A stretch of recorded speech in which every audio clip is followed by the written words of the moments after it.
Өнөөглөө бид 1-р Тесалоник 5:23-24 ишлэлийг тунхаглана. Тунхаглахдаа мэдээж яг өөр дээрээ тусгаж хэлнэ. Паулыг та гэж хэлэх болгонд бүгдээрээ бид гэж хэлнэ. Бид одоо эзний дахин эрэлттэй холбоотой үйл явдлыг үзэх бөгөөд эдгээр бичээс нь биднийг эзний эрэлтэд бэлэн байлгах зорилготой учраас бичээсийг яг өөр дээрээ тусгаж хэлэх нь маш чухал юм. Амар тайвны Бурхан өөрөө биднийг бүрэн ариусгах. Сүнс сэтгэл бие маань бидний эзэн Есүс Христийг ирэхэд бүрэн хамгаалагдсан бөгөөд Гэмт зэмгүй байх болтугай. Биднийг дуудагч нь итгэмжит бөгөөд тэр мөн үүнийг биелүүлэх болно. Харин одоо энд байгаа хүн нэг бүр биднийг дагаж энэ ишлэлийг хэлбэл тун сайн байна. Эхлээд бид хэлнэ. Харин дараа нь та бүхэн дагаж хэлээрэй. Амар тайвны Бурхан өөрөө биднийг бүрэн ариусгах. Сүнс Сэтгэл бие маань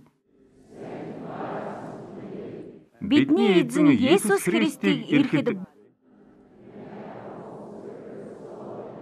бүрэн хамгаалагдсан бөгөөд гэмт зэмгүй байх болтугай. Биднийг дуудагч нь итгэмжит бөгөөд тэр мөн үүнийг биелүүлэх болно. Биелүүлэх болно. Амен. Амен. Тэгэхээр бид суур доктрины сүүлийн 2 дээр буюу үхэгсдийн амьлалт болон мөнхийн шийтгэл гэдэг сэдв дээр ирлээ. Энэ удаагийн хичээлээр үхэгсдийн амьлалтын талаар сурнаа. Дараагийн хичээлээр буюу төгсгөлийн хичээлээр мөнхийн шийтгэлийн тухай үзэх юм. Бид амьлалт гэдэг үгийн утгыг сайн ойлгох хэрэгтэй. Энэ грекээр ямар нэг зүйлээс босгох гэсэн утгатай юм. Тэгэхээр амьлалт нь үхлээс болон булшнаас босхийг хэлж байна. Бидний саяын тунхагласан ишлэлд хүн сүнс, сэтгэл, бие гэсэн 3 бүтцтэй болохыг хэлж байна. Тиймээс үхдэг хэсэг нь бие учраас амьлах хэсэг нь бас л бие гэдгийг ойлгох нь тун чухал юм. Сүнс, сэтгэл хоёр нь үхдэггүй учраас амьлах шаардлагагүй. Бид биеийн амьлалтын талаар ярьж байна. Энэ бол маш чухал юм шүү. За тэгэхээр одоо үхлийн дараа өрнөх зүйлсийн талаар Библи юу гэж хэлдэг талаар жаахан ярилцъя. Энэ бол ертөнцийн хамгийн сонирхолтой сэдвийн нэг юм. Үндэс соёлоосон үл хамааран хүн бүр үхлийн дараа юу болохыг мэдхийг хүсдэг. Библи энэ талаар бидэнд маш тодорхой дүрслэл өгдөг бөгөөд харин би энэ дүрслэлийг тоомлож энэ нь амьлалтад хэрхэн нөлөөлөхийг харуулахыг хичээх болно. Лук номын 16-гийн 22-оос 26 дээр Есүс энэ талаар дүрслэн хэлжээ. Гэхдээ энэ хэсгийг хизээж сургаалт үлгэр гэж хэлээгүйг би зориуд онцолмоор байна. Энэ хэсэгтэй холбогдуулан сургаалт үлгэр гэдэг үгийг нэг ч хэрэглээгүй юм. За тэгэхээр эхлээд бүгдээрээ Лук номын 16-гийн 19-оос эхэлцгээе. Нэгэн баян хүн байжээ. Тэр нил өнгийн нарийн нэгсэн майланган хувцас өмсөж өдөр бүр найрлан цэнгэдэг байв. Яр шарханд баригдсан Лазар гэгч нэгэн ядуу ир хаалгыг нь сахин хөвдөж мөнөөх баяны ширээнээс унсан өвдөл цөвдлийг нь идгсэн хэмээн хүсдэг байжээ. Хажуугаар нь ноход ирж түүний шархыг долоодог байв. Ядуу ир үгсэнд Тэнгэр элч нар түүнийг авч Авраамийн өвөр дээр тавьжээ. Баянч үгсэнд түүнийг оршуулв. Тэнхүү баян байсан хүн үхэгсдийн оронд тарчлан байхдаа хараагаа нь дээшлүүлж тэр дээд байгаа Авраамыг болон түүний өвөр дэх Лазарыг харав. Тэгээд тэр Авраам эцгээм намайг өршөөгөөч Лазарыг нааш нь явуулаач. Тэр хурууныхаа үзүүрийг усанд дүрээд хөлийг минь сэрвцүүлэг. Учир нь би энэ галд амь тэмцэн байна гэж хашгирахад Авраам "Хүү минь, чи амьдралынхаа туршид сайн сайхан зүйлээ хүлээн авахд Тэрчлэн Лазарч муугаа авсныг чи санаач, харин одоо тэр энд тайтгарч чи тэнд зовж байна. Энэ бүхнээс гадна эндээс наан чин очих, наанаас чин энд дэрхийг хүсэгчдийн хинч ирж очиж үл чадах тийм гүн ангал чи бидний дунд тогтжээ гэхэд тэр эцгээ тэгвэл түүнийг миний эцгийн гэрт илгээхийг би танаас гуй.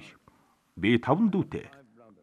Энэхүү тарчлалын газар тэднийг эрүүлэхгүй тулд Лазар тэдэнд сануулаг гэж хэлжээ. Харин Авраам тэдэнд Мосе болон иш үзүүлэгчд байгаа. Дүүнер чинь тэднийг сонсог гэхэд тэр үгүй Авраам эцэг минь. Хэрв үхэгсдээс хэн нэгэн тэдэн рүү явбал тэд гимших болно гэлээ. Харин тэр түнд хэрв тэд Мосе болон иш үзүүлэгчдийг сонсдгүй юм бол үхэгсдээс хэн нэг нь амилсан ч тэд үнэмшихгүй биздээ гэжээ гэв. Энэ түүх яг үннийг хэлдэг юм. Мойсед болон иш үзүүлэгч нарт үл итгэдэг хүмүүс Есүсийг үхлээс амилсны дараач болсон явдлыг хүлээн зөвшөөрөөгүй. Энэ маш чухал хэрэг. Зарим хүн ёр бусын зүйлс болбол итгэнэ гэдгээ. Гэтэл Бурхан би та нарт үгэн өгсөн. Үүнийг дагвал энэ нь та нарыг хөтөлнө гэж хэлдэг юм. Харин одоо би баян хүн ба Лазарын түүхийн гол зарчмыг та бүхэнд зааж өгмөр байна. Энэ их сонирхолтой хэрэг. Юуны түрүүнд үхлийн дараа хүмүүс замхарчихгүй. Хэн байсан яг л тэр хിവэрэ байна. Баян хүн нь баянаараа, Лазар нь Лазараараа. Үхлийн дараа хүн замхраад алга болдгоо гэж заадаг хүмүүс байдаг. Гэхдээ энэ нь бичээсийн бус юм. Бид энэ амьдралдаа хэн байсан үгснийхээ дараач мөн тэр л хിവэрэ байна. 2 дугаарт хүмүүс бие биенээ таних байна.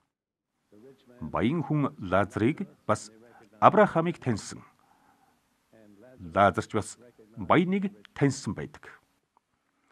3 дугаарт тэд газар дээрх амьдралаа санаж байсан.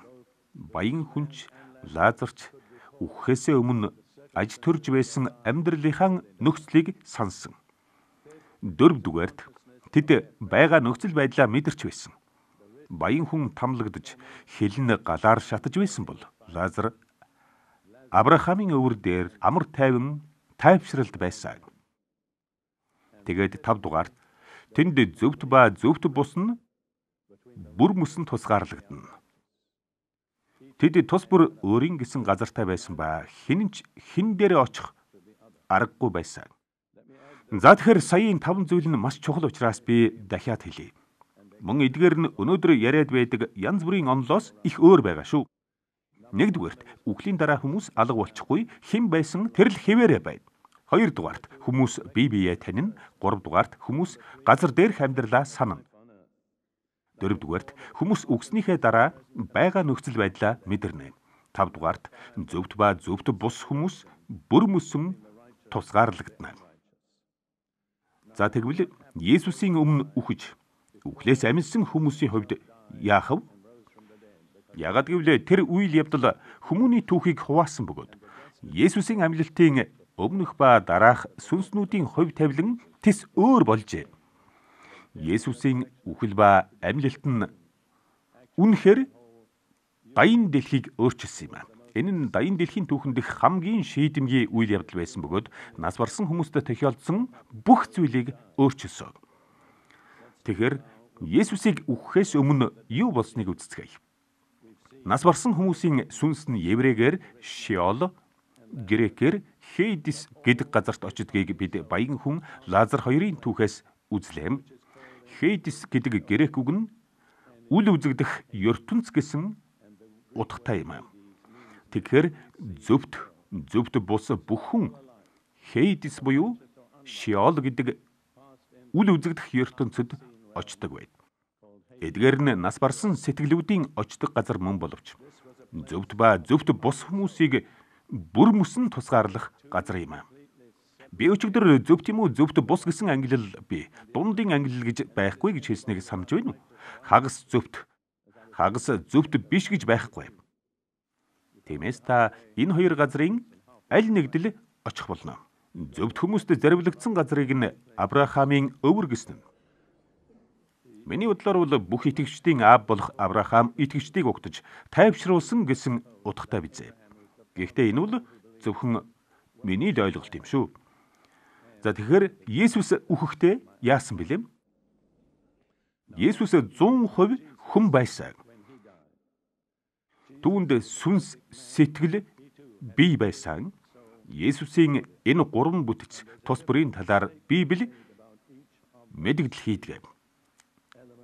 Лук номын 23-ын 46 дээр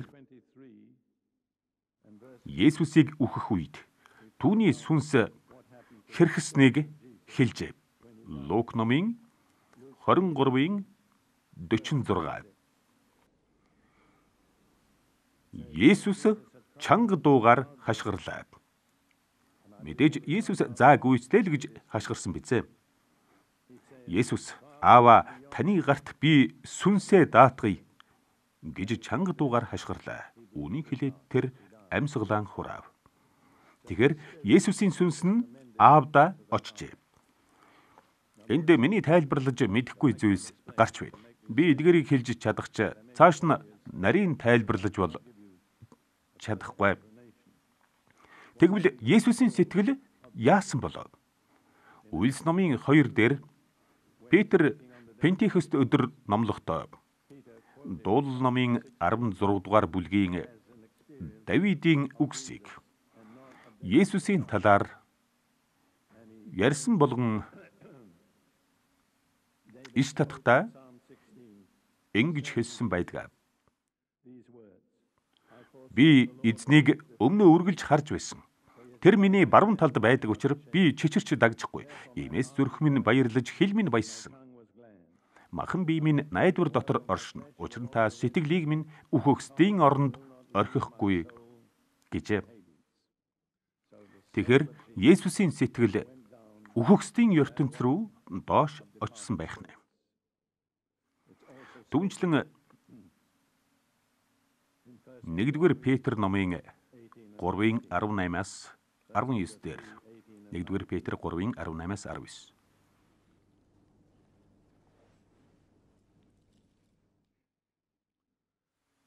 Учир нь Христ ч нэг удаа нүглийн төлөө үхэж зөвхт бусыг орлсон. Энэ нь биднийг бурхан даваачихын тулд болоо. Ингэхдээ махан бие дотроо үхэж сүнс дотор амьлуулагдав. Тэрхүү сүнсээр Христ явж шоронд байгаа сүнснүүдэд тунхаглажээ. Эдгээр сүнснүүд нь урд Нуагийн өдөр хөвгч авдар баригдаж байх үед буюу бурхан тэвчиж хүлээсээр байхад дуулуургүй байв гэсэн байдаг. Тэгэхээр Есүс үнэхээр доошоо Хейдис рүү яваад ирсэн байд. Эдгээр би энэ талаар дэлгэрэнгүй тайлбарлаж чадахгүй ч ямар ч байсан Библийн хэлсэн зүйлийг танд хэлж өгч чаднаа. Есүс тунхаглажээ. Энэ нь яг сайн мэдээ номлосон гэсэн үг биш боловч Есүс мэдгдэл хийсэн. Миний бодлоор тэр одооноос эхлэн би энэ газрыг захирна. Надад Хейдисийн болон үхлийн түлхүүр бий. Одооноос эхлэн энд болох бүх зүйлийн төлөө та нар миний өмнө тайлагна гэж мэдгдсэн байх. Гэхдээ энэ бол зөвхөн миний бодол шүү. Есүсийн бие булшинд байх хооронд юу боллоо? Иохан 19-ийн 40-р ишлэлээс эхлэн түүнийг загламай дээр үгсний дараа юу болсон тухай өгүүлдэг. Иохан номын 19-ийн 40-42. Тэд Есүсийн цогцыг авч Ивдээчүүдийн оршуулгын заншил ёсоор анхлан үнэртэнтэй майланган даавуугаар оров. Тэд Есүсийн биеийг майланган даавуугаар орохдоо биеийг нь ялзарч өмхийрхөөс сэргийлэн төрөл бүрийн үнэртэн танартнаар түрхлэг хийжээ. Түүнийг цовдлсон газарт цэцэрлэг байсан бөгөөд тэнд хэнийг ч тавиагүй шинэ хадан булш байлаа. Тэгэхэд Ивдээчүүдийн хувьд бэлтгэлийн өдөр нь байсан бөгөөд тэр хадан булш ойролцоо байсан тул тэд Есүсийг тэнд тавьжээ. Ингээд зогсцгоё. Түүнчлэн Есүсийг амьсны дараа элч нар болон эмэгтэйчүүд булшин дээр ирсэн байдаг. Тэд эзнийхээ биеийг хаан тавьснаа мэдэж байсан ч түүний бие нь гайхамшигтай нь тэнд байсангүй. Бурхныг магтацгаая. Тэгэхээр Есүс яасан байх нь вэ? Есүс сүнсээ Аавдаа даатгасан. Харин сэтгэл нь доошоо Хейдэст очоод тэнд тунхаглал болон бас бус олон зүйл хийсэн байх. Харин Есүсийн бие нь булшинд нойрсон. Харин түүнийг үхлээс амьлуулагдахад сүнс сэтгэл бие нь дахин нэгдэж Есүс сүнс сэтгэл биетэй бүрэн бүтэн болжээ. Тэгэхээр Есүсийн үхэл амьлалт ертөнцид хэрхэн нөлөөлсөн бэ? Энэ нь үхэл нүүрлэхэд сэтгэл хэрхэн яах хувь тавиланг шийдсэн. Есүсийн амьлалтаас хойш зөвхт хүмүүс Хейдэс рүү очихгүй. Тэс өөр хавьгүй сүр жавхлантай хувь тавилантай болсон. Би тэнд 2 жишээ хэлье л дээ. Хүмүүс Стефаныг чулуугаар шидэж алхад тэр үхэхдээ ингэж хэлдэг. Үйлс номын 7:57.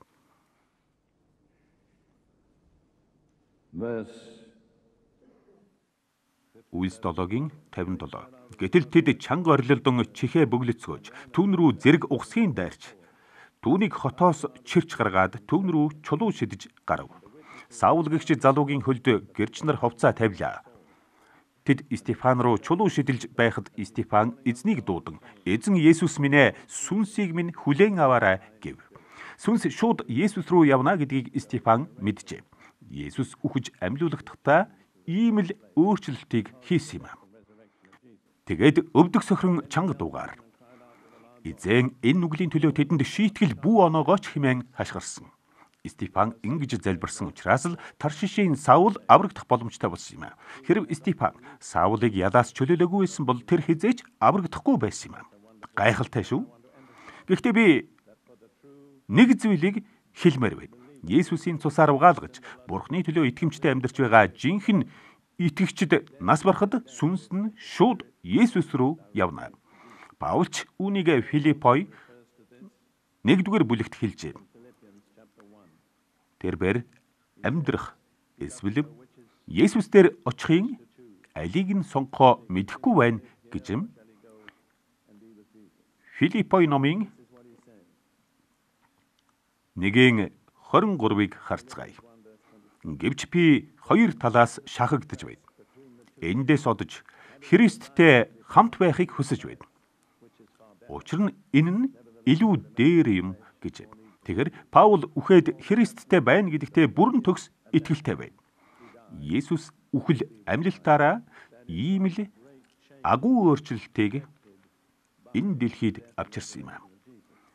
Түүнчлэн өөр нэг өөрчлөлт гарсан. Би энэ талаар танд хэлж чадах боловч нарийн ширээнийг мэдэхгүй болохоор дэлгэрэнгүй тайлбарлаж чадахгүй.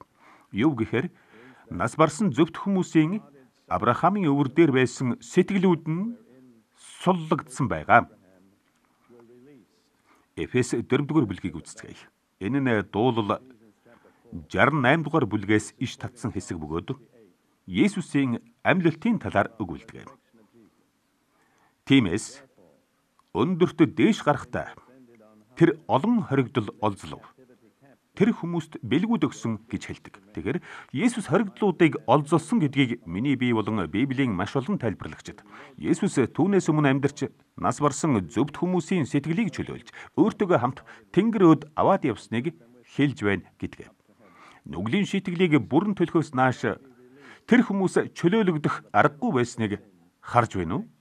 Гэхдээ тэд хараахан болоогүй байгаа тахилд итгэсэн учраас Бурхан тэднийг зөвхт хэмээн хүлээн авчээ. Тэр хүмүүс амлагдсан тахилыг хүлээж байсан. Гэхдээ тахил боддоор өргөгдөж Есүс загалмай дээр цовдлогдохоос нааш тэд чөлөөлөгдөөгүй. Харин Есүс тахил болж өргөгдснийхөө дараа Хейдэс рүү уруудаж тодорхой нэг цагт тодорхой нэг аргаар тэднийг өөртөөгөө хамт дээш аваад явж юм. Би яг ингэж л итгэдэг.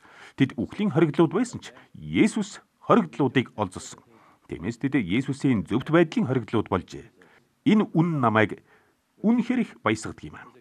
Тэгэхээр одоо тун чухал нэгэн зүйлийг хэлье. Есүсийн амьлалт нь бидний амьлалтын баталгаа болж байгаа юм.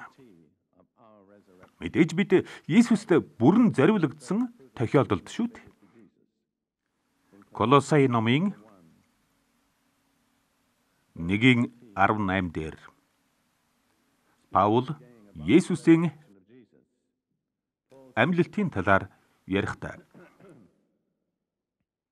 тэр мөн бий болох чуулганы тэргүү мөн гэж. Тэгэхээр Есүс тэргүүн, итгэгчид бид бие нааж. Тэгвэл Есүс мөн эхлэл мөн үхэгсдээс анх төрсөн мөн. Энэ нь тэр өөрөө бүх юмсын тэргүүн болохын тулд юм гэсэн. Тэгэхээр Есүс үхлээс анх төрсөн бөгөөд цоо шин бүтээлийн тэргүүн ажээ. Тэрбээр Бурхны болоод хүний мөн чанар нэгдсэн Бурхан хүн гих цоо шин угсааны тэргүүн юм ам. Тэрбээр биеийн тэргүүн бас үхлээс анх төрсөн нь амьдлтыг үхлээс төрөхтэй адилтгсан байна. Энэ нь тун гайхалтай дүрслэл шүү. Хүүхэд төрөхөд аль хэсэг нь эхлэж гардаг билээ? Тийм ээ. Хүүхдийн толгой. Толгой гармагц дараа нь бие нь гарна гэдгийг бид мэддэг. Тиймээс тэргүү маань хэдийнэ амилсан учраас бие нь болох бид ч бас түүний амилтыг дагах нь гарцаагүй юм. Тэгэхээр бид яг Есүсийн жишгээр дахин амилнаа. Та энийг сонсоод баярлаж байна уу?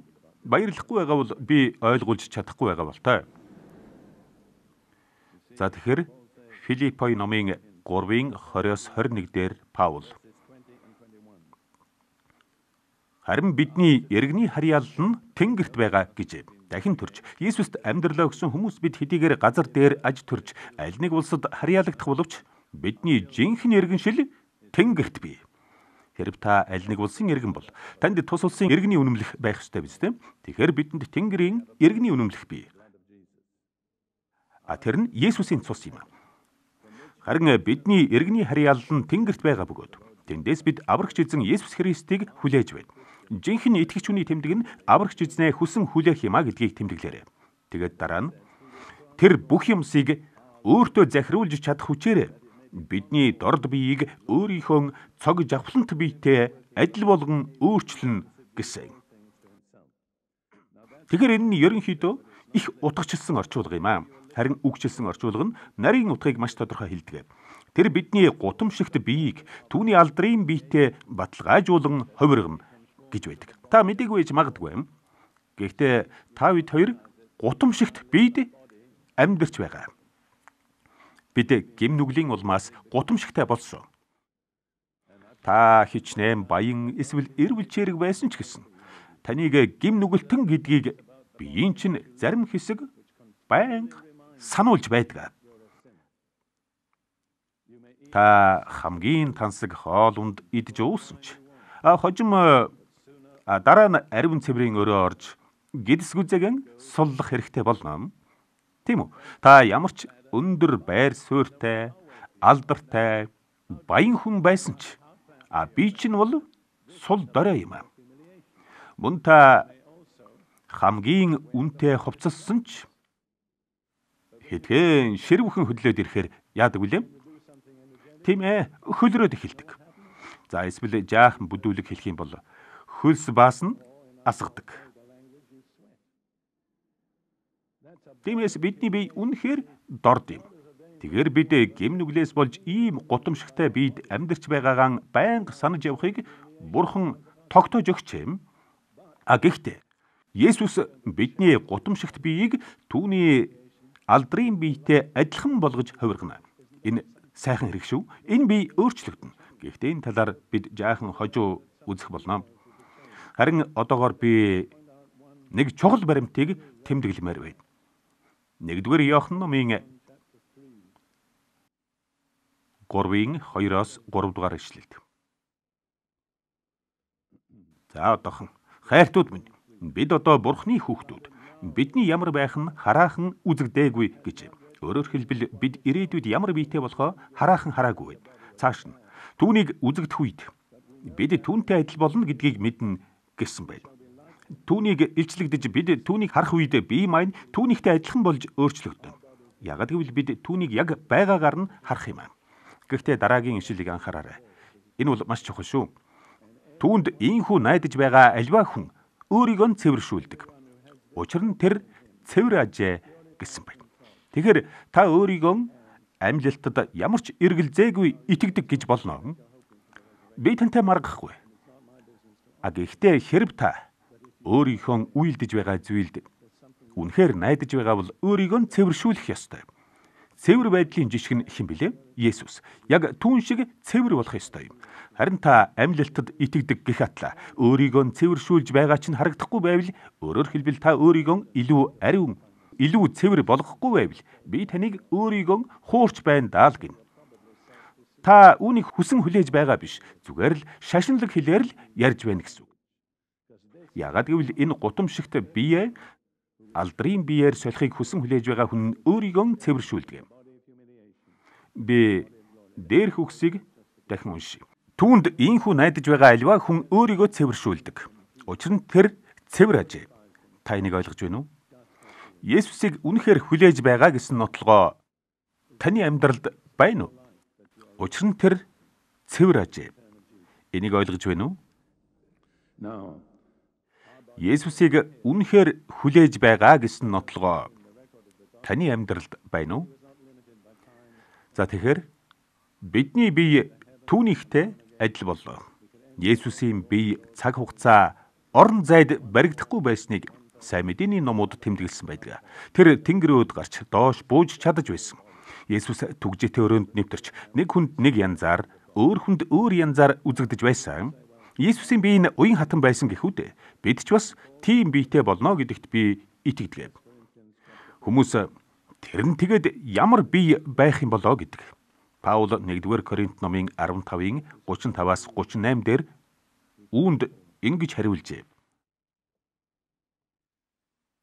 15-ын 35-аас 38. 1-р Коринт ном шүү. За бэлэн болсон уу? Гэхдээ хэн нэгэн хүн үхэгсэд яаж амьлуулагддаг вэ? Тэд ямар төрлийн биетэй ирэх вэ гэж асууж магадгүй гэж. Бидний ихэнхт маань ийм асуулт байгаа бах. Монх, чиний тарьдаг нь хэрв үхэхгүй бол амьлахгүй. Монх гэж би биш. Харин Паул хэлж байгаа юм шүү. Тэгээд дараа нь тэр үр тарианы тухай жишээ ярьж байна. Чиний тарьдаг нь ирээдүйн бие бус. Харин нүцгэн үр юм. Магадгүй улаан буудаанч үр юм уу? Эсвэл ямар нэгэн өөр үр байж болох юм. Харин Бурхан өөрийн хүссэнчлэн түүнд бие өгдөг гэж. Тэгэхээр энд хоёр зүйлийг нэгтгэсэн байна. Хөврөл ба өөрчлөлт. Та хөрсөнд алим тарьчгаад жүрж хураахгүй шүү дээ. Үрийн шинж чанар нь ургацынхаа шинж чанарыг тодорхойлно. Тэгэхээр хөврөл болон өөрчлөлт гарч байна. Алимны нүхнээс ургасан алимны мод нь алимны нүхтэйгээ адилгүй байна. Тэгэхээр хөврөл явагдаж байна. Үүнтэй адилхан та өөрөөрөө хэвээр аль байна. Гэхдээ маш гайхалтай юм. Ёр бусын өөрчлөлт гарна. Ёр бусын өөрчлөлт. Та юу тарьсан түүнийг хураах боловч ургац нь тарьсан үрээсээ тис өөр байна. Үүнтэй адилхан үр мэт газарт оршуулгдсан бидний бие, бидний мөнөөхөл ижил бие, амьлахдаа тис өөр төрлийн бие болон гарч ирнэ. Миний бодлоор энэ маш тодорхой харагдана байхаа. Би үрийн талаар бодохороо их гайхширдаг юм. Ямар ч өнгөтэй үр харахаараа л таравс санаанд ороод байдаг юм аа. Тэр хар үрийг хөрсөнд суулгахад тийм сайхан бөөрийнхий таравс болоод гарч ирнэ гэж хэн санах вүлээд? Энэ бол хөврлийн гайхамшиг юм аа. Бид үр суулгах бүртээ гайхамшиг тарьж байгаа юм аа. Тэр гайхамшиг нь бидэнд амьлалтыг сануулахаар урлагджээ.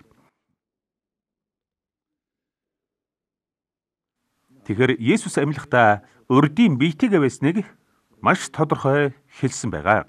Лук номын 24-ийг үзцгээе. Дагалдагч нар Есүсийг анх хараад бүгд маш их айжээ. Тэд болсон зүйлд итгэж чадахгүй байж. Гэхдээ Есүс үхлээс амьсныхаа дараа Лук номын 24-ийн 38-аас 39 дээр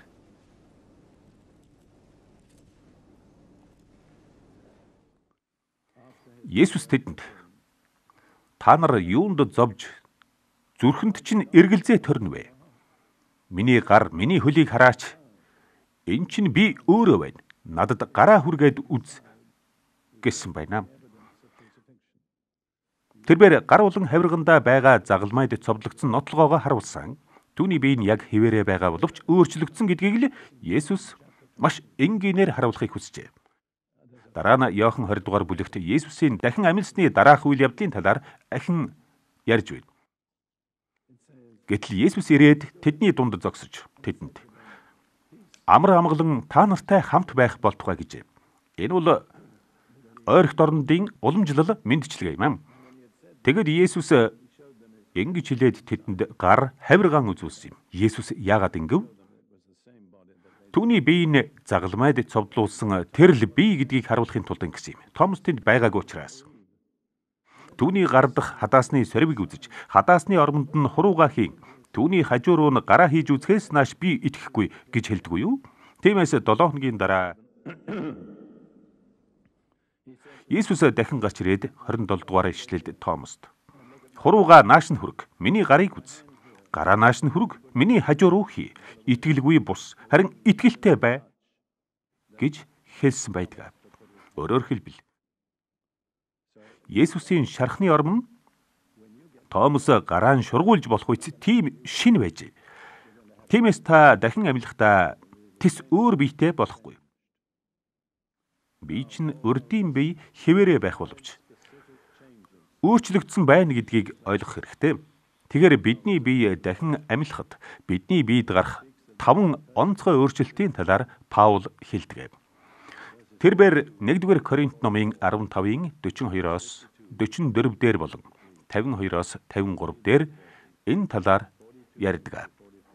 За одоо 42-оос 44, 52-оос 53-ыг уншицгаая. За бэлэн болсон уу? Үхэгсдийн амьлалт нь тийм байна. Энэ нь муудах байдал дотор таригдж, үл муудах байдал дотор амьлуулагдана гэж юм. Муудна гэж яадгийг та мэднэ тийм. Муудна гэдэг нь муу муухай болох юм. Мууддаг бүхэн ялзардаг. Энэ нь үл хүндлэл дотор таригдж, алдар дотор амьлуулагдана. Энэ нь мөхс байдал дотор таригдж, хүч дотор амьлуулагдана. Энэ нь төрлөх биеэр таригдж, сүнслэг биеэр амьлуулагдана гэж юм. Төрлөх махан бие гэж байна. Сүнслэг бие гэж бас байна. Энэ жахан ээдрээтэй ойлголт юм. Харамсалтай нь орчуулга бидэнд бараг нэмэр болдгоо юм аа. Энэ дан ганц англи хэлний ч төдийгүй. Ер нь олон хэлний асуудлаа гэж би боддог. Тэгэхээр юун тухай яриад байгаагаа одоо тайлбарлая. Грекээр сэтгэлийг псике гэдэг юм. Энэ псике гэдэг үг нь psychos гэдэг үгнээс үүсжээ. Гэтэл энэ psychos гэдэг үгийг онож орчуулах үг англи хэлэнд байдаггүй. Тиймээс энэ үгийг төрлөх биеийн, махан биеийн зэрэг янз бүрийн үгээр орлуулж орчуулах шаардлагатай. Тиймээс энд төрлөх биеэр таригдж, сүнслэг биеэр амьлуулагдана гэж. Сүнс болон сэтгэлийн хооронд маш том ялгаа бий. Швед зэрэг зарим хэлэнд яг энийг илэрхийлсэн үг байдаг юм аа. Дайн хэлэнд ч байдаг. Гэтэл англид байдаггүй. Уг нь англи хэлэнд Библийн сургаалыг бүрэн илэрхийлэх үгс байсан бол тун сайн байхсан.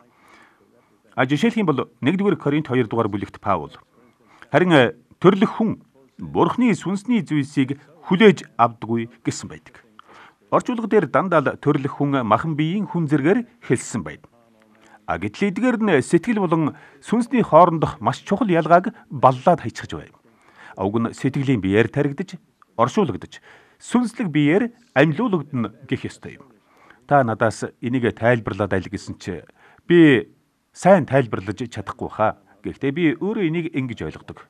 Ингэж тайлбарлая л да. Бидний одоогийн энэ биед сэтгэл хамаг шийдвэрийг гаргадаг. Тиймээс сүнс маань их бага хэмжээгээр сэтгэлээс маань хамаардаг болчиход байгаа юм. Давид сэтгэлд сэтгэл минь ээ эзнийг магт гэж хэлж байсныг та санаж байна уу? Зайлв хөдлөөч сэтгэл минь. Сүнс нь эзнийг магтмаар байвч сэтгэл нь хөдлөж өгөхгүй байж.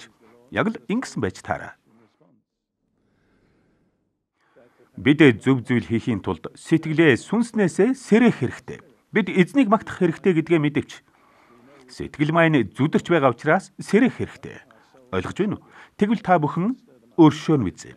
Би энээс илүү тодорхой тайлбарлаж чадахгүй нэ. Харин амьлахдаа бие маань сүнслэг бие болно. Өөрөөр хэлбэл сүнс маань биеийг шууд захирна. Харин яаж? Би мэдэхгүй юм.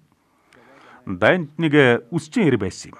Тэр маш энгийн хүн байсан л да. Гэтэл нэг өдөр би зүүдлээ гэхин тэр. Тэгээд би нэг сонин биетэй болчихсон. Тэгээд явахыг хүссэн газараа заахтал тийшээгэн яваад байсан. Баруун тийш явахыг хүсвэл баруун тийш заахтал баруун тийшээ яваад байсан. Зүүн тийшээ явахыг хүсвэл зүүн тийшээ заачих жишээтэй. Би миний заасан газар руу яваад байсан гэж ярьсан юм. Миний бодлоор сүнслэг бие бас л ийм байх бах. Та биеэрээ хүссэн зүйлээ хийлгэхийн тулд сэтгэлээрээ дамжих шаардлагагүй. Харин сүнс чинь шууд л өөрөө шийднэ. Та үүнд итгэж болох юм? Итгэхгүй ч байж болно. Гэхдээ би ингэж тайлбарлая. Харин одоо 1-р Коринт номын 15-ын 52-оос 53-ыг уншицгаая.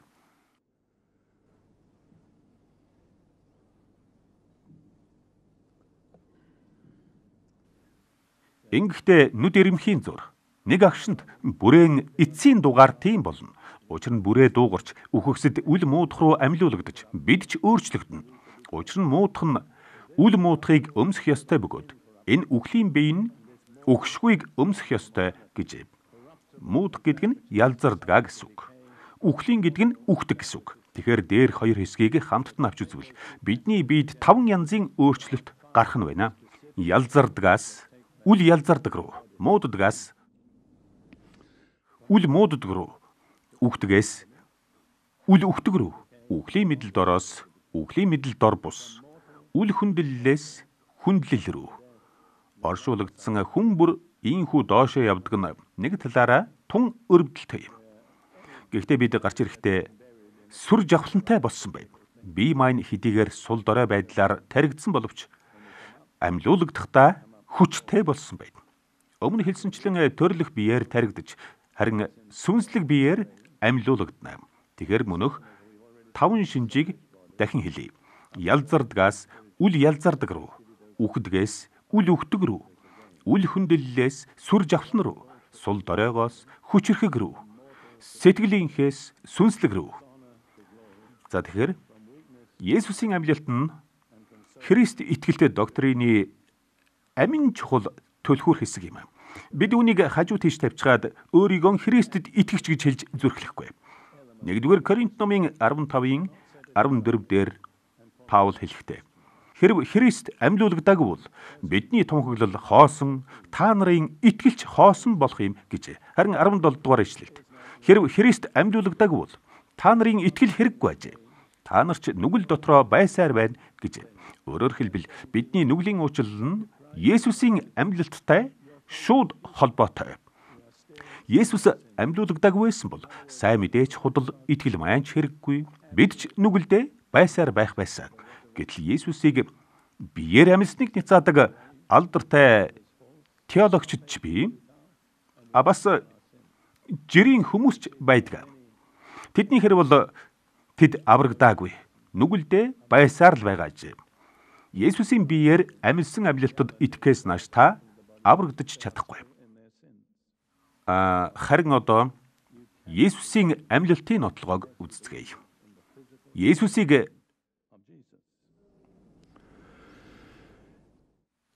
амьсныг нотлох ямар гэрч нар Библиэд байдаг вэ? Олон гэрч бий.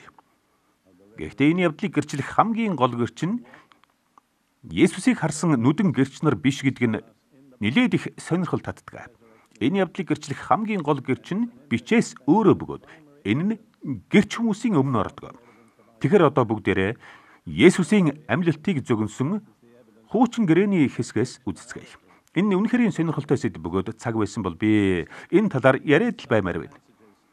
Гэхдээ 1-р Петр номын 1:10-аас 12 дээрх мэдгдлийг үздэцгээе. Энэхүү авралын тухайд гэвэл та нарт ирэх нэгүслийн тухай иш үзүүлцгээсэн иш үзүүлэгчид анхааралтай судлаж лавлан өөрсдийнх нь дунд байсан Христийн сүнс аль үе болон хэнийг заасныг нягтлан судалжээ. Учир нь Христийн зовлон болон дараа нь ирэх алдрыг тэр урьдаас айлдсан байжээ. Тэнгэрээс илгээгдсэн ариун сүнсээр та нарт сайн мэдээг номлосон хүмүүсээр дамжуулан эдгээ та нарт тунхаглагдсан эдгээр зүйлд иш үзүүлэгчид өөрсөдөө бус. Харин та нарт үйлчилж байсан нь тэдэнд илчлэгдсэн юм гэж. Тэгэхээр хуучин гэрээний иш үзүүлэгч нар жинхэнэ азан шалаанд оржээ. Гэхдээ энэ жинхэнэ гайхамшигтай атсан шалгаа юм. Та энийг ойлгож байгаа эсэхийг би мэдэхгүй байна. Петр Христийн сүнс буюу Месаягийн сүнс тэдний дотор байсан гэж. Тэгэхэр тэд өөрт хизээж тохиохгүй зүйлсийг ариун сүнсний онгодоор өөртөө тохиох мэт нэгдүгээр төлөөний үгээр ярихдаа Есүсийн талаар иш үзүүлжээ. Ингэх нь тун хэцүү байсан бизээ. Та өөрийгөө хуучин гэрээний иш үзүүлэгчдийн байранд тавьж байсан эсэхийг би мэдэхгүй. Би тэнд хоёр жишээ өгье. Дуулал номын 22-ын 16-г Месаягийн тухай дуулал гэдгээ. Дуулал 22-ын 16. Өөрөөр хэлбэл энэ нь Месаягийн талаарх илчиллийн тайлал юм. Дуулал 22-ын 16 дээр Давид нэгдүгээр төлөөний үгээр ингэж хэлжээ. Учир нь намайг ноход хүрээлжээ. Бүлэг хорон санаатнууд намайг бүсэлжээ. Тэд миний гар хөлийг нэвт хатгсан гэж. Давидэд хизээч ийм зүйл тохиолдоогүй. Давид ингэж хэлэхэд түүнд ямар байсан болов? Би мэдэхгүй. Гэхдээ тэр өөрийнх нь дотор байсан Христийн сүнсээр хөдлөн өөрт биш, харин Месаяд тохиолдох зүйлсийг яг өөрт тохиох юм шиг ярьжээ. За түүнчлэн Исая 50 дугаар бүлгийг үзэж болох юм аа. Энэ тэргүүтээ өөр олон жишээг хэлж болно. Би зүгээр л арай тод хоёр жишээг л хэллээ. Исая 56 дээр. Цохигчдод би нуруугаа өгч. Сахлыг минь үгтэй хүнд би хацраа тавьж өглөө. Доромжлол нулималтаас би нүрээ халахлаагүй гэж. Ийм үйл явдал Исаягийн амьдралд бас хизээч тохиолдоогүй. Энэ явдал Есүсийн үйлчлэлд тохиолдсон юм. Гэхдээ энийг нэгдүгээр төлөөний үгээр бичсэн байна. Та миний санааг ойлгож байна уу? Тэдний доторх Месаягийн сүнс ариун сүнсээр дамжуулан Месая Есүст юу тохиохыг зөгнөхөөс биш. Тэр хүмүүст ийм явдал ерөөсөө тохиолдоогүй юм. Тиймээс тэд аль цаг үеийн тухайгаа яриад байгаагаа эрен хайж байсанд гайхах зүйл байхгүй. Тэр хүмүүс үүнийг хүлээж авах итгэлтэй байсанд би тэдний итгэлийг биширдэг. Христийн үхлээс амьлах талаар анх ингэж бичээст зөгнөж баталгаажуулсан. Тэр хүмүүсийн төлөө би Бурханд талархдаг. Пентекост өдөр Петрийн ишилсэн дуулал 16 дугаар бүлэгт Есүсийн үхэл амьлалтын талаар гайхамшигтай хэлдэг юм. Дуулал номын 16-гийн 8 дугаар эшлэлд би эзнийг өөрийн өмнө үргэлж байхаар тавьсан. Тэр миний баруун гар талд байгаа учраас би ганхахгүй гэж. Тэгэхээр энэ хэдийгээр Давидын хувьд үнэн боловч давхар Месаягийн хувьд ч үнэн юм. Тэр хүмүүс өөрийнхөө амьдралд үзсэн зүйлсийг бичсэн боловч үүгээр ч тогтохгүй. Өөрийнхөө амьдралд үзээгүй зүйлсийн талаарч бас бичжээ. Дараа нь тэр тиймээс миний зүрх баярлаж алдар минь баясдаг гэж. Хэрв та Үйлс 2-ын 26 дугаар ишлэлийг гаргавал алдар гэдэг нь юу болохыг харна. Петр тэнд хил минь баясдаг гэсэн. Ойлгомжтой байна уу? Би үнийг өмнө хэлсэн. Таны хил бол таны алдар юм. Учир нь энэ эргэтэн нь эзнийг алдаршуулахын тулд таны аманд тавигдсан юм. Тиймээс миний зүрх баярлаж алдар минь баясдаг. Миний биеч аюулгүй аж төрнө гэсэн. Өөрөөр хэлбэл хэдийгээр би оршуулгадвч надад амьлах найдвар байх болно гэж.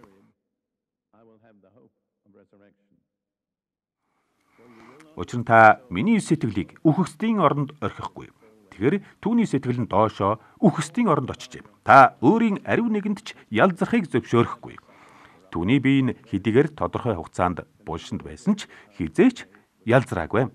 Яагад гэвэл тэр нүгэл үйлдээгүй. Харин нүгэл нь биеийг ялзруулдаг хатгуур юм. За тэгээд сүүлийн ишлэлд та надад амийн замыг таниулна. Таны өмнө баяр хөөр дүүрэн байдаг.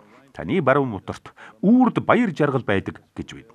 Есүсийг үхлээс амьлахад энэ үг биелсэн юм. Тэр аавынхаа оршихуйд эргэн ирж тэнд бөөн баяр болсон. Тэгэхээр энэ нь бас нэг жишээ юм.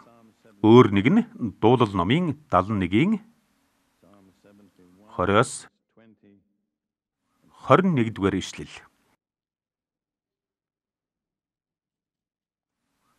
20-21. Энэ бол гайхамшигтай дуулал.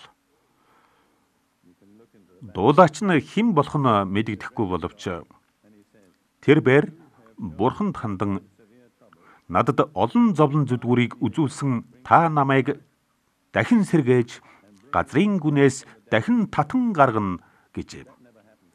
Ийм явдал ямар ч дуулаачд тохиолдоогүй. Та миний агуу байдлыг улам өсгөж намайг тайвшруулахаар эргээч. Тэгэхээр энэ нь гагцгүй Есүст л хамаатай юм. Тэр оршуулгадж, дахин амь орж, амьлуулагдж, түүний агуу байдал нь улам өссөн. Түүний нэр бүх нэрсийн дээд нэр болсон. Тийм үү? Энэ явдал дуулаачд биш, Есүст тохиолдсон. Энэ бол болох зүйлсийг урдаас шалгадаг Месаягийн сүнс юм. Та энэ үннийг шингээж авч чадаж байна уу? Энэ нь Есүс жинхнээсээ амьсны хамгийн хүчрхэг нотлогоо юм. Тэгэхээр хамгийн сүүлд нь өөр нэг маш сонирхолтой хэсэг байгаа. 1-р Коринт дээр Паул сайн мэдээг 3 баримтаас тогтдгоо гэж хэлсэн. Бид энэ тухай өмнө нь сурсан шүү дээ. Есүс бичээсийн дагуу үхэж оршуулгадж, бичээсийн дагуу 3 дахь өдрөөс амьлуулагдсан. Тэгвэл түүнийг 3 дахь өдрөө амьлуулагдах талаар бичээс яг юу гэж хэлсэн бэ гэж та өөрөөсөө асууж байсан уу? Би нэг л хэсгийг олсон. Гэхдээ энэ агуулгаас хэлсэн маш сонирхолтой хэсэг юм. Хосea 6-гийн 1-2. Эрэх түн эзэн рүү буццгаая. Учир нь тэр биднийг тасдсан боловч тэр биднийг эдгэх болно. Тэр биднийг шархдуулсан боловч тэр биднийг боож өгөх болно. 2 хоногийн дараа тэр биднийг амьлуулах болно. Биднийг түүний өмнө амьдруулахын тулд 3 дахь өдөрт тэр биднийг босгох болно гэжээ. Тэгэхээр энд Есүсийг 3 дахь өдрөө амьлуулагдах талаар маш тодорхой хэлж байна. Гэхдээ энэ хэсэг нь ганц тоон дээр биш, олон тоон дээр байгаа нь тун сонирхолтой. Энэ бол илчил юм. Хэрв та Эфес номын 2 дугаар бүлгийг үзэх юм бол энэ илчиллийн хэрэгжилтийг Паул тайлсан байгааг харж болох юм. Тэгэхээр иш үзүүлэл нь ирээдүйн үйл явдлыг зөгнөөд зогсохгүй. Тухайн иш үзүүллийн жинхэнэ утгыг харуулахын тулд зөгндөг байна. Энэ нь тэдгэрийг зөгнөхийн зэрэгцээ орчуулдаг. Энэ бол төгс жишээ.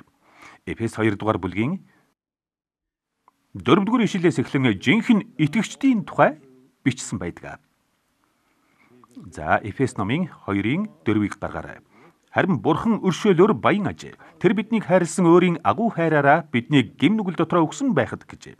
Энэ хичнээн гайхамшигтай. Тэр биднийг өгсөн байхад ч хайрлсан. Өгсөн хүний цогцод дурлах хүн хэд байгаа вэ? Гэтэл Бурхан яасан? Бурхан биднийг хайрлаад 3 зүйлийг хийсэн. Христтэй хамт амьд болгосон юм. Та нар нэг үлслээр аврагдсан билээ. Биднийг түүнтэй хамт амьлуулж, Тэнгэрлэг газарт Христ Есүс дотор түүнтэй хамт суулгасан гэжээ. Үйл өгс нь бүгд өнгөрсөн цаг дээр байна. Тэгэхээр бид Есүстэй нэгдсэн учраас амь орж, амьлуулагдж, тэгэж зогсохгүй бүр синтед заларчээ. Энэ бол бидний хувь тавилан юм. Тэгээд Паул энэ бүхнийг ирээдүйд тийм болно гэж яриаггүй. Үүндээ Паул эдгээрийг хүлээн авч чадвал та яг одоо Есүстэй хамт синтед сууж болно гэсэн. Гэхдээ энэ Хосea 6-гийн 1-ээс 2-ын хэрэгжилт юм. Бичээс өөрийгөө ямар гайхалтай хөрвүүлдгийг харж байна уу? Тэгээд Паул энэ бүгдийн дараа гэрч хүмүүсийн жагсаалт руу оржээ. Есүсийн амьлалтыг гэрчлэн харсан хүмүүс чухал боловч тэд бичээсийн араас 2 дугаартал жагснаа. Энийг товч үзцгээе. 1-р Коринт 15-ын 5-аас 8. 4-р ишлэлд оршуулгдан судрын дагуу 3 дахь өдөртөө амьлуулагджээ гэсэн. 5-р ишлэл. Тэрээр Кепт дараа нь өнөөх 12-т үзэгдэв. Үүний дараа тэр 500 гаруй ах дүү нарт нэг мөчөд үзэгдсэн бөгөөд одоо болтол тэдний олонх нь амьд байна. Харин зарим нь нойрсжээ. Тэдний олонх нь амьд гэснээс үзэх юм бол тэд Есүсийг амьлуулагдсныг харах үедээ нилээд залуу хүмүүс байсан бололтой. Цааш нь дараа нь тэр Яаковт тэгээд бүх элч нарт үзэгдсэн. Бүгдийн эцэст дутуу төрсөн мэт надад ч тэр бас үзэгдсэн билээ гэж. Эдгээр нь Есүсийг өглөөс амьлуулагдсныг нүдээр гэрчлэн харсан хүмүүс юм. Тэгэхээр Иудийн хуулиар аль нэг зүйлийг үнэн гэдгийг батлахад 2 хүний гэрчлэл хангалттай байдаг. Гэтэл Бурхан Есүсийн амьлалтыг 2-оор тогтохгүй асар олон хүнээр гэрчлүүлжээ. Паул өөрийгөө Есүсийг дутуу төрсөн мэт харсан гэж хэлсэн нь намайг үнэхээр гайхшруулдаг. Би энэ талаар маш их бодсон боловч Паул Израиль Месаяга хараад аврагдах оргил авралыг урьдчилан хэлсэн гэдэгт итгэдэг юм. Гэхдээ Паул тэртээ 2000-аад жилийн өмнө байсан учраас цагаасаа өмнө дутуу төрсөн мэт байжээ. Та надтай энэ тал дээр санал нийлэхгүй байсан ч аврагдана. Харин одоо би авралын ач холбогдлыг ярмаар байна. Есүсийн амьлалтын ач холбогдлыг хэтрүүлэн цохон тэмдэглэнэ гэж байхгүй юм. Энэ нь ертөнцийн түүхийг эргүүлсэн баримт юм. Хүн төрлөختний түүх төдийгүй. Даяар ертөнцийн түүх Есүсийг амьлсан гэдэг баримтыг тойрон эргэлддэг юм. Нэгдүгээрт энэ нь Есүсийг өмгөөлсөн Бурхны өмгөөлөл байсан. Есүсийг 2-2 шүүх үхлийн ялаар ялалсан. Ромын нийгмийн шүүх ба Ивдэн шашны түүх. Дараа нь Есүс яллагдсан хэвээрээ оршуулгдсан боловч Бурхан хүүгээ өмгөөлөн үхлээс амьлуулжээ. Энийг Ром номын 1:3-4 дээр илэрхийлсэн байдаг. Тэр хүүн махан биеэр Давидын удмаас төрсөн бөгөөд ариун байдлын сүнсээр үхэхстээс амьснаар сүр хүчээр Бурхны хүү гэж тодорхойлогдсон бидний эзэн Есүс Христ мөн. Энэ ариун сүнсийг илэрхийлэх Ивдэ хэллэг юм. Яагад гэвэл Ивдэгээр ариун сүнсийг ариун байдлын сүнс гэдгээ. Паул грекээр бичсэн ч еврейгээр сэтгэж байсныг зарим орчуулагчид ухаардаггүй. Ариун байдлын сүнсээр үхэхстээс амьснаар сүр хүчээр Бурхны хүү гэж тодорхойлогдсон бидний эзэн Есүс Христ мөн. Тиймээс Есүсийг булчнаас гарч ирэхэд Бурхан би энэ бүх шударгач шийдвэрийг эргүүллээ. Би хүүгээ өмгөөлж байна. Тэр хизээч нүгэл үйлдээгүй. Түүнд үхэх шалтгаан байхгүй. Тиймээс ариун сүнсээрээ би түүнийг амьлуулж байна гэжээ. Энэ маш сонирхолтой хэсгэл дээ. Би энэ сэдв рүү гүн орох цаггүй гэдгээ мэдэж байна. Тэгэхдээ авралын ажлын амин чухал үе шатад дандаа Бурхны гурвуулаа оролцсон байдаг юм. Энэ ажлыг аав нь сэдэж, ариун сүнсээр дамжуулан хүүн хэрэгжүүлсэн юм. Есүсийн үйлчлэлийг Петр Бурхан аав нь Есүсийг ариун сүнсээр болон хүчээр тосолсон гэсэн. Аав нь хүүгээ сүнсээр тосолсон. Харин Есүсийн үхлийн талаар тэр бэр мөнхийн сүнсээр өөрийгөө Бурханд өргөсөн гэсэн. Хүүн сүнсээр дамжуулан аавда өргөсөн. Есүсийн амьлалтын тухайд аав нь сүнсээр дамжуулан хүүгээ амьлуулжээ. Тэгээд хамгийн сүүлийн мэдгдэл нь Пентекост өдөр байна. Есүс ааваасаа ариун сүнсний бэлгийг хүлээн авч дагалдагч нар дээрээ асгасан. Авралын амин чухал үе шат бүрт Бурхны гурвуулаа оролцсныг харж байна уу? Яг л хүн төрлөختөн дээр айлчлах энэ сүр жавхлант айлчлалаас Бурхны гурвуулын хинж хоцрохыг хүсээгүй гэлтэй. Бурхан бидний бодсноос ч илүүгээр сонирхдог. Энэ миний хувьд маш чухал юм. Тэгэхээр авралын үйл явцын нэн чухал үе шат бүрт Бурхны гурвал бүхлээрээ оролцсон байна.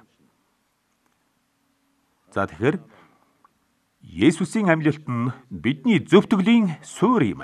Хэрв тэр амьлуулагдаагүй байсан бол бид гим нүгэлдээ хിവэрэ үлдэх байсан. Ром номын 4:25 дээр Паул Ром 4:25 Есүс бидний нүгэл хилэнцээс болж тушаагдсан бөгөөд бидний зөвтгөлийн төлөө амьлуулагдсан юм гэсэн. Хэрв тэр амьлуулагдаагүй байсан бол бид зөвтгөгдөхгүй нүгэлдэн үлдэх байсан. Тэгээд Ром номын 10:9-10 дээр Ром 10:9-10 Хэрв та Есүсийг эзэн гэж амаараа хүлээн зөвшөөрч Бурхан түүнийг үхэхстээс амьлуулсан гэдэгт зүрхэндээ итгэвэл аврагдах болно. Хүн зүрхэндээ итгэн зөвхт байдалд хүрч амаараа хүлээн зөвшөөрөн авралт хүрнэ гэжээ. Хэрв та Бурхан Есүсийг үхлээс амьлуулсан гэдэгт итгэхгүй бол аврагдахгүй. Энэ нь авралд амин чухал юм. Харамсалтай юм. Есүсийг биеэр амьлсан гэдэгт итгэдэггүй цуглаанд явдаг хүмүүс олон байдаг. Тэд цуглаанд ямар ч байр суурь эзэлдэг байсан ч гэсэн тэдний хэн ч нүглээ уучлуулахын баяр хөөр амар тайвныг мэдрэхгүй. Тэгээд амьлалт нь биднийг аврах Христийн хүчийн баталгаа юм. Еврей 7:25 дээр ингэж хэлжээ. Тиймээс тэр өөрөөр нь дамжуулан Бурханд ойртогсдыг бүрэн төгс аврах чадвартай. Учир нь тэр тэдний төлөө зуучлан залбирахын тулд үргэлж амьд байдаг гэж. Хэрвээ Есүс булчиндаа л үлдсэн бол яаж биднийг аврах вүлээ? Харин тэр Бурхны баруун гарт байгаа учраас, тэр бидний нүглээс болж зовсон учраас, түүнд Тэнгэр газрын бүх эрх мэдэл өгөгдсөн учраас тэр биднийг бүрэн төгс аврах боломжтой болсон юм. Би энэ үгэнд тун дуртай. Энэ бол хүний хөвлөөс төрж зулайд хүрэх үг л дээ. Биднийг аврах Есүсийн хүчинд хязгаар гэж байхгүй юм. Түүнд бүх хүч байгаа. Тэгээд амьлалт нь бидний авралыг бүрэн гүйцэд болгодог. Энэ маш чухал юм шүү. Тэгэхээр та бүхэн маш сайн анхаараарай. Бидний эцсийн зогсоол бол Тэнгэр биш юм. Тэнгэрт очих нь гайхалтай зүйл л дээ. Гэхдээ энэ зам зуурын зогсоол юм. Ягаад гэвэл бидний сүнс Тэнгэрт байсан ч бие маяг булшиндаа байсаар л байна. Энэ бол бүрэн төгс аврал биш. Есүс бүхэл хүний төлөө амиа өгсөн. Түүний авралд хүний сүнс сэтгэл бие багтана. Харин дахин амьлалт хүртэл тэр аврал бүрэн гүйцэд болохгүй. Паул энэ талаар маш тодорхой хэлсэн. Филиппой номын 3:10 дээр Паул бүхэл амьдралын бай болон зорилгыг инхүү хэлжээ. Ингэхдээ би түүнийг болон түүний амьлалтын хүч, зовлонгуудын нөхөрлөлийг таних мэдэн, түүний үхэлтэй адилхан болгогдож, үхэхстээс амьлуулагдахад хүрмээр байна гэж. Паул Тэнгэрт очих тал дээр нэг их анхаараагүй. Түүний зүрхний хүсэл нь үхлээс амьлуулагдах ажээ. Биднийг өөх үед сүнс маань Тэнгэрт очих учраас үүний төлөө Бурхандаа баярлалаа. Гэхдээ бие маань аврагдаагүй хэвээр байгаа учраас энэ нь бүрэн аврал биш юм. Паул амьлалт дээр хараагаан тавиад маш хүчрхэг үг хэлсэн байгаа. Тэр нь юу вэ гэхээр би ямар ч үнээр хамаагүй үхэхстээс амьлуулагдахад хүрмээр байна гэсэн. Паул үхэхстээс амьлахыг болдгорон болох үйл явдал шиг хандаагүй. Хүндэт ахан дүүс минь, та амьлалт руу урсгалаараа очихгүй. Урсгалаар явдаг хүн хаа очихыг мэдэхгүй шүү дээ. Дахин амьлуулагдахад бүрэн зориулалт, бүрэн шийдэл хэрэгтэй. Үхлээс амьлахыг болдгороо болох зүйл шиг үздэг хүмүүстэй би олон удаа таарч байлаа. Тэгвэл хэрэг Паул ямар ч үнээр хамаагүй үхэхстээс амьлуулагдахад хүрмээр байна гэсэн бол бид хэн болцоход энэ явдалд тоомжиргүй хандна вэ? Бид Паулын сүнслэг төвшнгөөс давчсан юм уу? Үгүй биз. Тэгвэл Паул үүнд болдгороо болох зүйл шиг хандаагүй. Түүнчлэн Паул дараагийн ишлэлд би хэдийн хүлээн авсан юм уу? Эсвэл хэдийн төгс болчихсон доо биш. Харин би бас Христ Есүст юуны төлөө баригдсан, түүнийг барьж авахын тулд урагшилдаг. Ах дүүнраа, би өөрөө хараахан барьж авсан гэж боддоггүй, харин нэг л юмыг хийдэг. Ардхаа мартаж урдах зүйлс рүүгээ зүтгэн тэмүүлж, Христ Есүс дотор Бурхны дээш чиглэсэн дуудлагын шагналыг авахын төлөө бариа руу урагшилдаг гэсэн байна. Паулд хоёр санаа байгаагүй юм. Тэр ярьж байхдаа би хараахан хүрээгүй байна, хараахан олоогүй байна. Гэхдээ би нэг л зүйлийг хийдэг. Зорилгодоо хүрэхийн төлөө урагшилдаг. Надад нэг л дээд зорилго бий.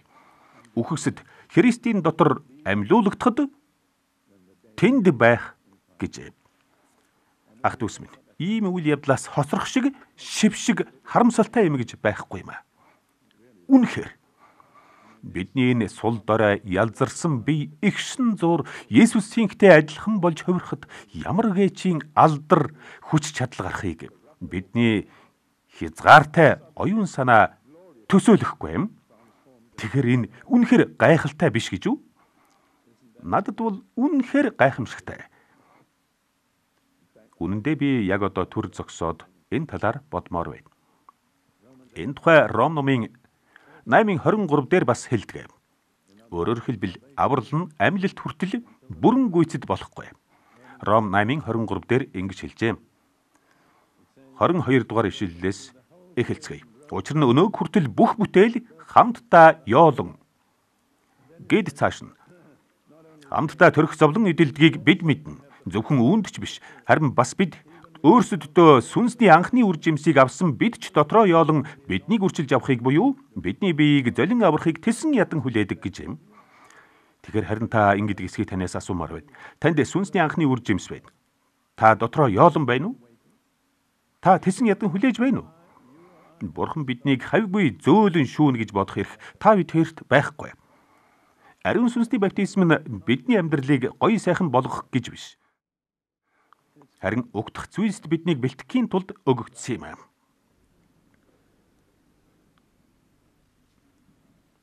За надад бол яг одоо маш жинтэй сэтгэл төрж байна. Амьлалтын талаар миний хэлэх гэсэн дараагийн зүйл бол бидний Иесустэй нэгдэх төгсгөл юм.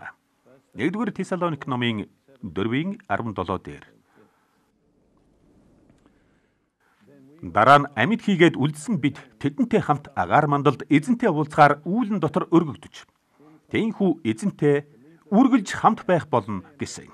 Энэ маш сонирхолтой хэсэг. Яагаад гэвэл агаарыг грекээр хоёр янзаар хэлдэг. Нэг нь дэлхийн агаар мандлаас хальсан дээд агаарыг нэрлэдэг бол нөгөө нь дэлхийн агаар мандлын агаарыг нэрлэдэг юм. Харин энд хэрэгэлсэн үг нь доод агаарыг нэрлсэн үг юм. Тиймээс бид эзэнтэй уулзгаар өргөгдөхдөө дэлхийгээс нэг их дээшээ гарахгүй байж. За тэгэхээр дараа нь амьд хийгээд үлдсэн бид тэдэнтэй хамт агаар мандалд эзэнтэй уулзгаар үүлэн дотор өргөгдөж тийхүү эзэнтэй үргэлж хамт байх болно гэж. Үүний дараа ямар ч салалт байхгүй болдоо. Бид эзэнтэй болон бие биетэйгээ ямагт хамт байна. Үргэлж. Миний хайртай гэргий надаас өмнө эзэн рүү явчихсан. Гэхдээ би нэг л өдөр бид хизээч дахиж салахгүй хамт байна гэдэгт итгэдэг. Эрх мах дүүс минь, энийг битгий алдаарай. Хэрв та энийг алдчихвал энэ нь таны амьдралын хамгийн том эмгэнэл болно шүү. Энэ маш чухал бөгөөд шударга зүйл юм шүү. Эцэст нь хэлэхэд амьлалт 3 хэсэгтэй. Би энэ талаар маш товч ярина. 1-р Коринт номын 15:22 дээр.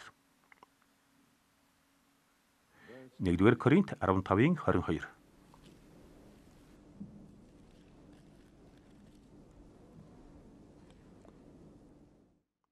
Адам дотор бүгд үхтэгчлэн Христ дотор бүгд амьлуулагдах болно гэж. Тэгэхээр энд 3 тустай хэсгийн дэс дараалал нь байна. 1-дүгээрт анхны үржимс болох Христ, дараа нь түүнийг ирэхэд байх хүмүүс, тэгээд үгсэн байсан хүмүүсийн эцсийн амьлалт. Есүс хэний төлөө эргэж ирэх вэ? Өөрийнхөө хүмүүсийн төлөө. Есүс хулгайч биш. Есүс өөрийнхөө биш хүнийг эсвэл юмыг авахгүй. Та түүнийх мөн үү? Энэ бол маш чухал асуулт шүү. Есүс өөрийнхөө хүмүүсийн төлөө эргэж ирнэ. Есүсийг анхны үржимс гэсэн, харин одоо Библийн хамгийн сүүлийн хамгийн баясмар хэсгийг уншиж өгье.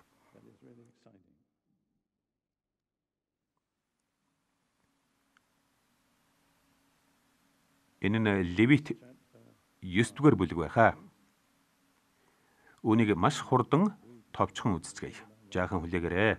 Би бушуухан шиг хичээлийнхээ тэмдэглэл дээр тэмдэглээд авъя. Уучлаарай. Левит 23 юм байна шүү. Энд Мосегийн хуульд орох ёслол гарч байна. Израилийн хөвгүүдтэй ярин тэдэнд хэлэх түн. Миний та нарт өгөх гэж байгаа нутагт орж ургацыг нь хураахдаа та нар ургацынхаа анхны үржимсний багцыг тахилчид авчрах түн. Та нар хүлээн авагдахын тулд тэрээр уг багцыг эзний өмнө даллана. Амралтын өдрийн дараагийн өдөр тахилч түүнийг даллана гэж. Саббат өдөр нь ямар өдөр вэ? 7 хоногийн ямар гариг вэ? Энэ хагас сайн өдөр. Саббатын маргааш нь ямар өдөр болдог вүлээ? Бүтэн сайн өдөр. Есүс ямар өдөр амьдсан бэлээ? Тийм ээ, бүтэн сайн өдөр. Есүс багц бөгөөд бид түүгээр аврагдахын тулд тэр бидний төлөө даллагджээ.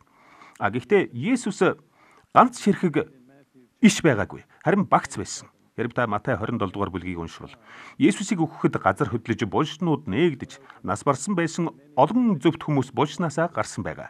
Тэр хүмүүс буцаад булшинд ороогүй, харин Есүстэй хамт дээшээ аваачигдсан гэдэгт би итгэдэг юм. Тэд эзний өмнө даллагдж бидний араас үе олон хүн ирнэ гэдгийг илэрхийлсэн багц байсан. Тэгвэл бид ч бас анхны үржимс болох багц юм аа. За тэгэхээр би энээс цааш олон юм ярьж чадахгүй нэ. Гэхдээ үнэхээр таны амьдралын эрэмб зөв байна уу? Үнэхээр та зөв байгаан чиглэж байна уу гэдгийг л танд бодуулах гэж сүнс минь энэлж байна. 1977 онд байхаа. Би энд хойд Исландын нэгэн цуглаанд улс үндэстэн бүрийн дээр байдаг хүчтэй хүний талаар ярьсан юм. Тэгтэл тэр хүмүүс Шинэ Зеландын дээр ямар хүчтэй хүн байгаа вэ гэж асуусан юм аа. Тэгтэн би энэ миний ажил биш ээ. Шинэ Зеландын итгэгчид та нар өөрсдөө олж мэдэх хэрэгтэй гэж хэлсэн юм. Гэтэл яг тэр үед эзэн надад ямар хүчтэй хүн байгааг нь би чамд хэлье гэж хэлэх шиг болсон юм. Тиймээс би эргэж ирээд үүнийг хэлсэн. Тэр үед бидний дотны янд Билл Субрейцкий манай нэг охинтой хамт хойхон сууж байсан юм аа. Дараа нь тэрээр надад намайг тэр хүчтэй хүнийг хэлэх үед эзэн өөрт нь яг ижил үг хэлсэн гэж хэлж билээ. Би юу гэж хэлсэн бэ гэхээр та бүхэн нилээд гайхах байхаа. Шинэ Зеландын дээрх хүчтэй хүн нь хайхрамжгүй байдал юм. Тэгэхээр би Киви шувуу шиг дуугарч чадахгүй л дээ. Гэхдээ Киви надад Шинэ Зеланд хүн тэр зүгээр л орхичих гэж ханддаг гэж хэлсэн шүү. Өөрөөр хэлбэл зүгээр л орхичих бол аяндаа шийдэгднэ гэсэн хандлага. Энэ бол Шинэ Зеландын хамгийн гол асуудал юм аа.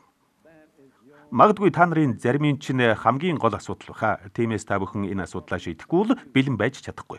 Учир нь Есүс хайхрамжгүй хүмүүсийн төлөө ирэхгүй. Харин өөрийг нь тэссэн ядан хүлээж байгаа хүмүүсийн төлөө ирнэ. За тэгэхээр би танд боломж олгомоор байна. Боломж олгохгүй бол шудраг бус хандсан явдал болно. Та энийг ойлгосон бол хэрвээ та Есүсийг хүлээж байгаа хүний хувьд зохисгүй байдлаар аж төрж байгаа бол өөрчлөгдөх цаг чинь болжээ гэдгийг би танд хэлмээр байна. Би гэмшлийн талаар танд юу гэж хэллээ? Энэ бол үйлдэл дагуулдаг шийдвэр гэж. Хэрв та гэмших хэрэгтэй бол хэдийгээр би энд байгаа хүмүүсийг бүгдийг танихгүй боловч яг одоо хүн нэг бүрт ховчлон хэлж байна. Та гэмших хэрэгтэй бол яг одоо л гэмш. Миний хэлснийг санаж байна уу? Хүн хүссэн үедээ гэмшчихнэ гэж байдгүй юм. Хүн ариун сүнс гэмшүүлж байгаа үед л гэмшдэг юм. Хэрв энэ өглөө ариун сүнс танд зөв амьдрахгүй байгааг чинь, зөв хандлагагүй байгааг чинь сануулж байгаа бол заавас хэрв та энийг зөв болгомоор байгаа бол би танд боломж олгож уриалмаар байна. Би таныг суудлаасаа босоод энд урагшаа гарч ирээд залбирахыг ятгах байна. Танд боломж байна. Инхийн тулд та өөрийгөө даруй болгох хэрэгтэй. Хэрв та энийг хийхгүй бол энэ чинь миний хариуцлага биш болно. Гэхдээ хэрв та эзэнтэй уулзахад бэлэн биш байгаа санагдж байгаа бол энэ чинь та түүнийг эргэж ирэхийг тэсэн ядан хүлээсэн амьдралаар аж төрөхгүй байгааг чинь л хэлж байгаа хэрэг. Хэрв та эзэнтэй зөв харилцаа тогтоомоор байвал үүнийг одоо хийх нь хамгийн зөв цаг юм. Би танд тэр боломжийг олгоё. Энэ санал удаан үргэлжлэхгүй шүү. Хэрв та Бурхны өмнө зөв баймаар байвал таныг урагшаа гарч ирээд сүгдхийг өрж байна. Рүүтэ гараад ирээч. Энд пасторууд байна уу?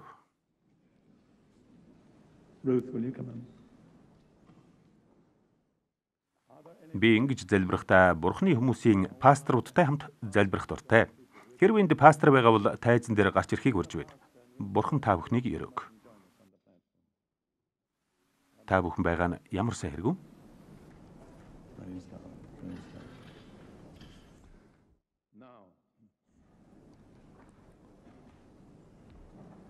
No. That's on the platform. God bless you. Good to have you. Praise God. Praise God. Тэгэхээр та бүхэн байгаа газараа сүгдэнэ үү? Хаан сүгдэх нь чухал биш. Гол нь зөв хандлагаар сүгдэх нь чухал юм аа. Сүгдэх нь өөрийгөө даруусгаж эзний өмнө өвдөг сөхрөх юм. Бид энийг хийх хэрэгтэй. Би та бүхний төлөө залбирнаа. Бас Шинэ Зеландын төлөөч залбирна. Намайг залбирч дуусаад амен гэж хэлэхэд та бүхэн хамаг сэтгэл зүрхээр Бурхан руу хашгиран залбираарай. Би та бүхэндээ залбирх үг зааж өгөхгүй. Та бүхэн эзэнд зүрхнийхээ үгийг л хэл. Шинэ Зеландын авралын төлөө өөрийгөө даруй болгож эзний өмнө сөгдсөн хүмүүсийн дээр залбирлын тослогой байгааг би мэдэрч байна. Би Шинэ Зеландд хайртай. Гэхдээ Шинэ Зеланд яг одоо өөртөө цадсан ямар ч хайхрамжгүй амьдралаар аж төрж байна. Тийм үү? Мэдээж тийм ээ. Би өвдөг сөгдсөн хүмүүсийн төлөө залбирая. Намайг залбирахад ямар нэгэн зүйл болно гэдгийг би мэдэрч байна. Учир нь тослогоо мэдэгдэж байна. Дараа нь би Шинэ Зеландын төлөө залбирнаа. Эзэн Есүс ээ, та бол авралын зохиогч. Та үхлээс амилсан анхны үр жимс. Та аавынхаа баруун гарт залран бидний төлөө зуучлан гуйж байгаа бидний зуучлагч билээ. Та амьд байгаа учраас бид ч амьдрнаа. Эзэн минь, энд таны өмнө таныг хүсэн хүлээсэн зохистой амьдралаар амьдраагүй гэдгээ ухаарсан хүмүүс таны өмнө сүгдэн байна. Бурхан минь, Есүсийн нэрээр яг одоо тэдэн дээр та өөрийнхөө сүнсийг асгаач. Тэдэнд тань руу зүрхнээсээ хашгирч Бурханаас эмээсэн чин сэтгэлийн даруй залбирал өргөх нэгүслийнхээ сүнсийг асгаач. Тэдэн дээр сүнсээ Есүсийн нэрээр асгаач. Зуучлалын сүнсээ асгаач. Тэднийг залбируулаач эзэн минь. Эзэн минь нэгүүлсээч. Тэгээд эзэн минь бид хайртай Шинэ Зеландынхаа төлөө залбирч байна. Энэ үндэстнийг нэгүүлсээч эзэн минь ээ. Хүмүүсийнхээ зүрхийг өөр лүгэн эргүүлэхийн тулд та ямар нэг юм хийгээч. Тэднийг бурхангүй, хайхрамжгүй гэм нүгэлт замаас нь өөр лүгэн эргүүлээч. Та бол тэднийг хайрладаг, бусад үндэстнээс илүү ерөөсөн амьд бурхан билээ. Эзэн минь ээ, Шинэ Зеландыг нэгүүлсээч. Есүсийн нэрээр. Амен. Амен. Одоо бурхан танд хүрсэн гэдгийг мэд хүртлээ сүгдэн бурхан руу хашгирнаа.